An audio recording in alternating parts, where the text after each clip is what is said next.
David Miller had always believed that real love lived in the smallest, almost unnoticeable moments. The cup of coffee waiting on the counter before work. The midday message asking, "How's your day going?" The soft voice that greeted him at the door each evening. To him, those tiny gestures were the quiet proof of care, a reminder that love didn't need grand declarations, only steady devotion. So when his wife Melissa's birthday drew near, David wanted to give her something that went beyond a wrapped present. He wanted to remind her, and himself, that what they shared still mattered. After spending hours wandering through jewelry shops, comparing glimmers of gold and silver, he finally found it, a sapphire necklace nestled in a deep blue velvet box. It was beautiful, yes, but it meant more than that. To David, it symbolized renewal, a new beginning. As he carried it home in his coat pocket, a flicker of nervous excitement filled him, a feeling he hadn't known since his 20s. He pictured the evening. He'd come home early, cook dinner, open a bottle of wine, and when Melissa walked through the door, he'd surprise her. He imagined her smile, that warm, familiar smile from their early years together. On the drive home, unable to hold in his excitement, he called her. "I got your gift," he said cheerfully. "You're going to love it." The pause that followed wasn't what he expected. Her voice came through cool and distant. "I'm working late tonight, David. Don't wait up." Her words stung more than he wanted to admit, like a draft slipping through a window he'd thought was sealed. Working late had become her new routine. He told himself to believe it. He tried. But the small things began to add up. Her perfume was different. Her makeup had become precise again. Her phone was always turned face down. Details that once meant nothing now felt like warnings. David wasn't the kind of man to overlook signs. As an IT engineer, he was trained to notice glitches before they broke the system, and something here was failing. Without hesitation, he grabbed his car keys, slipped the little blue box into his pocket, and drove to the hotel where she claimed her company's conference was taking place. The parking lot was packed with cars and banners, everything looking perfectly legitimate. But David's gut said otherwise. Inside, the lobby gleamed under chandeliers, filled with the hum of business chatter and the soft clink of glasses. He scanned the crowd, and then he saw her. Melissa stood near the elevators, laughing with her boss, Grant Whitmore. It was a light, genuine laugh, one David hadn't heard in months. Watching her tilt her head toward another man with that same sparkle in her eyes made something inside him turn to ice. When the two stepped into the elevator together, David followed quietly, taking the next car and pressing the same floor number. The hallway upstairs was hushed, the thick carpet swallowing his footsteps. At the end of the corridor, he saw them, Melissa fumbling through her purse for a key card while Grant waited, smiling. That was all the confirmation David needed. He didn't need to record it. The truth stood right there. He walked forward and knocked before the door could close. Melissa turned, startled.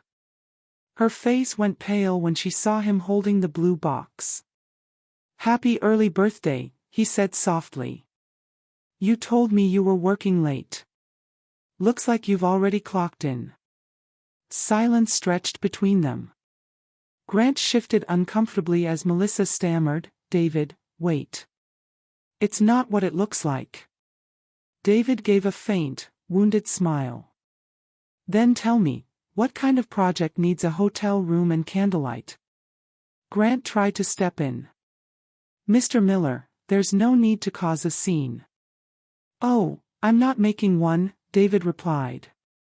"You two already did that for me." The tension thickened as people in the hallway slowed to watch. Just then, the elevator dinged again.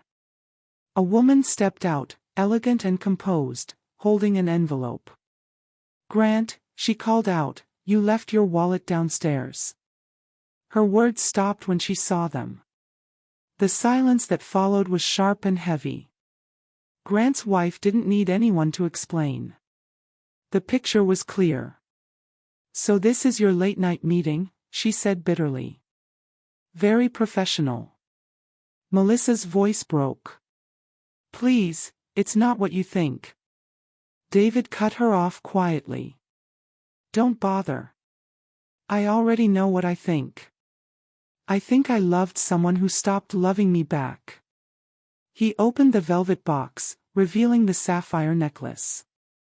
"I bought this to remind us of what we had. Now it just reminds me how blind I've been." Melissa's lips trembled. "Please, David, let's talk about this." He shook his head. "There's nothing left to say." Grant's wife dropped the wallet on the carpet with a dull thud. "We're done, Grant," she said coldly. "You can explain this to HR yourself." Then she turned and walked away. David looked at Melissa one last time. "I'm not going to shout or make a scene," he said quietly. "You've already done enough. Just remember this moment every time you think about honesty." Then he turned and walked away, leaving her pale and speechless beside her boss. By the time he reached the lobby, the air felt lighter. The pain was sharp, but beneath it was a strange sense of relief, the kind that comes only with truth.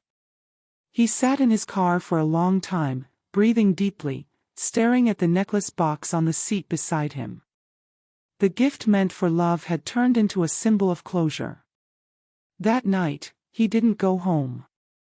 Instead, he booked a small hotel room and lay awake replaying everything: Melissa's laughter, Grant's unease, the stunned faces. Each replay hurt a little less, replaced by cold, steady clarity.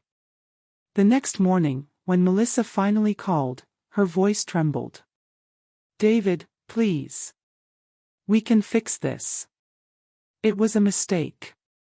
He gave a quiet, bitter laugh. "A mistake is forgetting an anniversary, not checking into a hotel with your boss." She sobbed softly. "I was lonely. I felt distant. It just happened." "Lonely?" he echoed. "Then maybe you should have talked to me instead of him." She begged, spoke of therapy, forgiveness, second chances, but David was already done. "Loyalty doesn't need second chances," he said, and ended the call. Word of the affair spread quickly through the company. Grant's wife filed a complaint, and soon both he and Melissa faced the fallout. David stayed silent. The truth was punishment enough. A few days later, Melissa came by the house one last time. David sat in the living room, the blue box resting on the table. "I'm begging you," she whispered through tears. "Don't give up on us." He opened the box, the sapphire glinting in the light. "Funny," he murmured. "How something can go from meaning everything to meaning nothing overnight." She reached for him, trembling. "I can change." He shook his head slowly.